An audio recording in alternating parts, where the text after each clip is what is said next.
Hi cuties! Today we're gonna do a little bit of a tag video, and this is the Can't Say I Didn't Try tag. I discovered this on Break Even Books' video. I'm fine. My brain's not melted at all today. I wanted to give it a try. Nobody tagged me in it because nobody knows who I am, so there's that. Yeah, this is the Can't Say I Didn't Try tag, talking about books that I attempted but did not continue, or disappointing things. Lots of different topics in this. There's about 11 questions, I believe, so let's just get into it, alright? Question number 1 is a book you should have DNF'd. Now, if you know me, I don't really DNF all that often, but I definitely have regrets. I have a lot of regrets. Number 1 is always going to be Black Leopard, Red Wolf. I wish I DNF'd it. Even while reading it, I knew I should have been DNFing it, but I was like, maybe it gets better, maybe it gets better. Everybody hypes this book, and it doesn't. But that's Black Leopard, Red Wolf by Marlon James. I just hated everything about this. It is a 24-hour long audiobook, so I lost all that time in my life listening to this monstrosity that I just hated.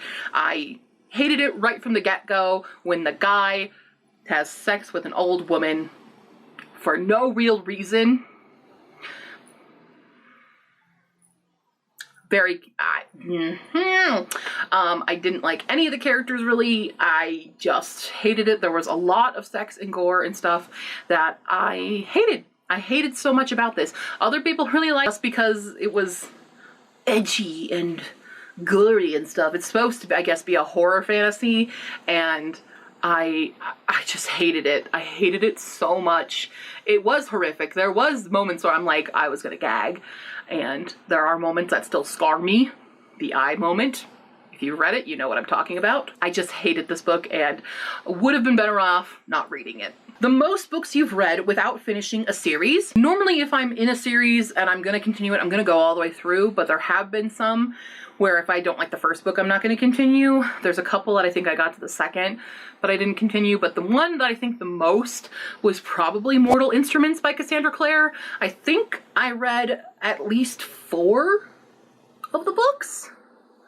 I don't know if I read the 5th one. It was a long time ago that I read the original trilogy, at least of it, and I hated it, and I hate everything about the Mortal Instruments. So, sorry to all y'all fans out there. But on that note, question number 3. A hyped author you just can't get along with. Cassandra Clare. I cannot stand her. I'm sorry. I can't. I cannot with Cassandra Clare. There's been past bullying behavior from her, very tokenism in her writing. I cannot stand it. I cannot stand her books in general, just the writing in general. I hate it. I hate that there was the possible incest plotline that apparently originally was not supposed to be possible. It was supposed to be incest, and I'm just like, what? Just angers me so much, and angers me how popular she is, especially with lots of other popular booktubers, and I'm just like, how? How do you like this? I don't understand it. I can't. Sorry. On that note, if we're trying to talk about somebody other than Cassandra Clare, it'd be Stephen King. I can't get on board with Stephen King's writing. I just can't. It's not that it's too scary. I just don't like it. And especially some of the things he said about his past writing, like It, and that scene in It, and his defense of it is very weak, and I'm not okay with that, because it leads me to believe certain things about him as a person, and I'm just gonna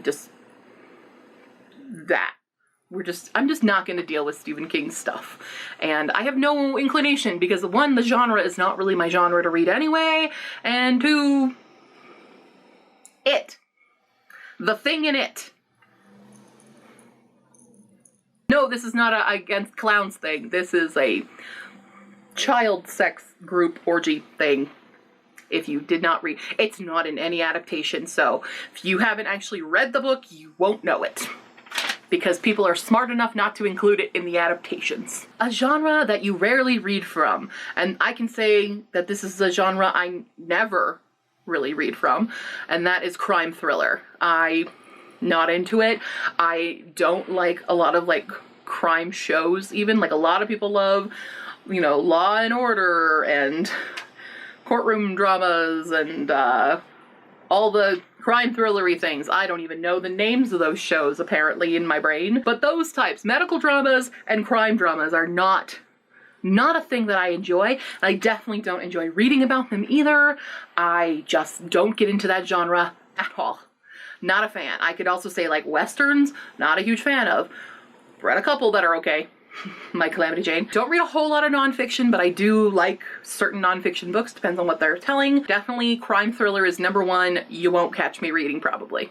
Most likely. The most elusive book, a book or edition you can't get your hands on. This is a little bit difficult because normally I can find most books. However, there is one book that I cannot get my hands on, and that is Unequal Affections by Laura Ormiston. I think that's her name. It's a Pride and Prejudice retelling with what if Lizzie said yes to Darcy's first proposal and they had to build their relationship from that point instead.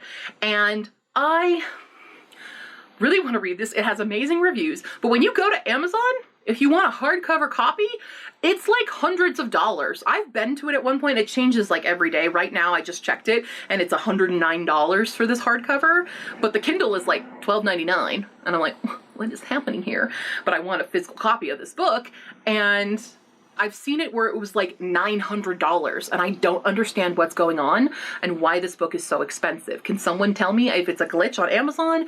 What is happening? Because every time you go to that page, it is a different giant price, and I don't understand it. I just want to read this book, but I can't get my hands on this book. So if anybody has this book and they want to send it to me, DM me, because I want to read it. A book or author who keeps getting recommended to you, but you know you won't enjoy. I don't want to say I know I won't enjoy, but I doubt that I will not enjoy them.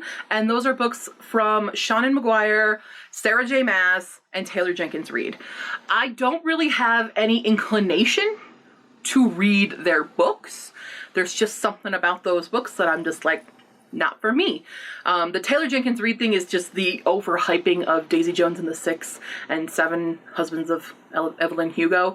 I just have no inclination for those stories. They're not my thing. And everyone goes crazy over them, and I'm just kind of tired of everybody talking about them, especially Daisy Jones and the Six.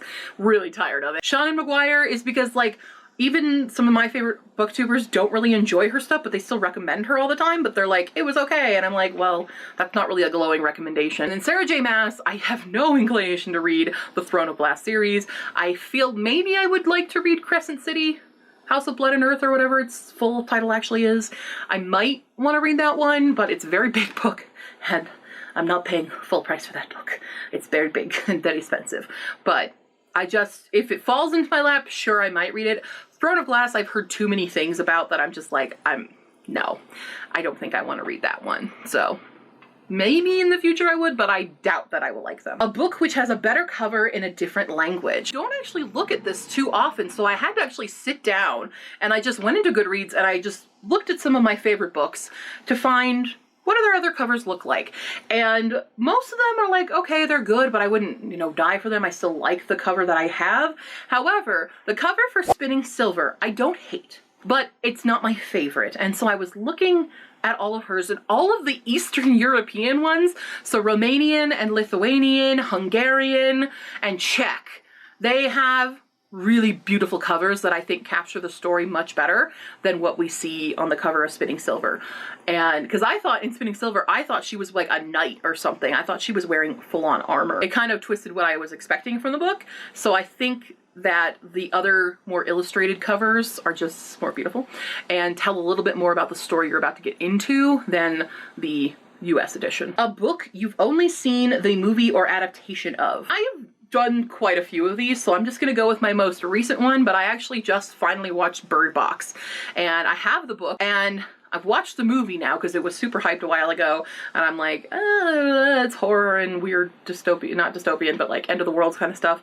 I'm still very confused by the movie because it doesn't answer the questions that I have, so I'm hoping the book does. So I do want to read the book just to see if it answers my questions. But I didn't hate the movie, but I also didn't fully enjoy the movie either. So there's that. A book that you wouldn't watch if it got adapted. Black Leopard, Red Wolf. Any of the books that I really hated this last year or in previous years, I would not watch. I don't know if there's any right now that I can totally say I would never ever watch. What's coming to mind is Matched, the Match Trilogy by Ali Condi. I don't know if it's actually becoming anything, but it's one of those dystopian romances that it was awful. It was just boring as hell and terrible, and I hated. I read the entire trilogy, and that's a series I should have DNF'd because boy did I hate it. Maybe that one and any other book that I said I don't like. I don't want to watch it if I didn't like the book. A series that shouldn't have been continued. Twilight. We didn't need this new book. We don't need it. We didn't need Midnight Sun. We've never needed this. We never needed a lot of this. I don't know why it's here. People were hyping it and everything, and I'm like, why? We don't need to know this. No one needs to know this. Ah! A trope that puts you off picking up a book. All right, now I could say things like insta-love and things like that are more tropey, but I swear to God, if the back cover or the inside cover of the book has a moment where it describes a male love interest as hot or gorgeous, I put it down. I can't take that. I absolutely hate those terms when describing the love interest because it's so superficial and I can't take it. I can't. Especially when reading the book, if she's just like, I just couldn't stop staring at his gorgeous abs or his beautiful eyes, and I'm just like, shut the fuck up. Shut up. Yeah, that, I hate it. If it dares to say that, especially in the synopsis, like, that's not where it's important. The synopsis does not need to know who is gorgeous, okay? I don't need it. I don't need it, and I will not pick it up if you do that to your book. I'm sorry. If anyone sends me their book and they're like, look at the book I wrote, and your synopsis puts the word gorgeous in it, I'm not reading it. I'm sorry. Freaking hate that word. I just hate that word. Sorry. I don't know why. Anyway, how many people did I piss off? Put your comment below if I pissed you off with this. Or if you agreed with me. Put them down below, or on Facebook, Tumblr, and Twitter. But that's the can't say I didn't try tag. Feel free to do this video if you want to. I'm not going to tag anybody because I wasn't actually tagged, so blah. But if you want to do it, feel free to do it. Consider yourself tagged by me, and I will see you next time, cuties. Bye.